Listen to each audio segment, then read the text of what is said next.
It's an unforeseen problem. What a problem. Came out of nowhere, but we're taking care of it. It was unforeseen. It came out of nowhere. That claim has been repeated often by the president, as his early response to the virus has certainly had some criticism. But is it true? WBZ's John Keller is here now with the truth test. And John, just today, there is some new evidence that there was an early warning to the White House. Yeah, very damning evidence, David. The New York Times has uncovered a memo from one of the president's top advisors, Peter Navarro, that did, in fact, forecast the possibility of widespread infection, death, and economic disruption.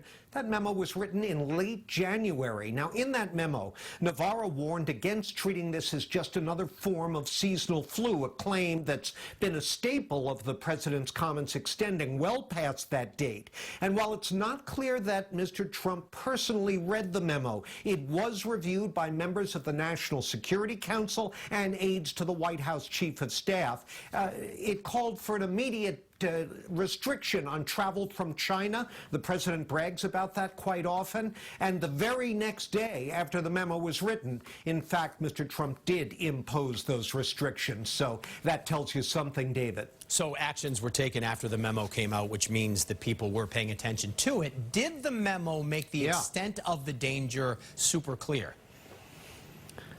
Well, it definitely did. It emphasized the risk of a, quoting now, worst-case pandemic scenario. And a second memo from Navarro in late January was even more specific, citing the, quote, increasing probability of a full-blown COVID-19 pandemic that could infect as many as 100 million Americans with a loss of life of as many as 1.2 million, end quote. So, of course, by that point in late February, China and South Korea were already experiencing severe outbreaks. The first death on American soil was less than a week away, and the country's top public health experts were sounding the alarm loud and clear. So the bottom line here, David, is that while it's understandable the president would want to cast the extent of the pandemic as an unpredictable surprise, as a justification for his continued downplaying of that problem, that statement gets an F on the truth test. F for false. Yeah, if you're going to say that it came out of nowhere, then you have to be talking about what happened in Wuhan, China, because it came out of nowhere there.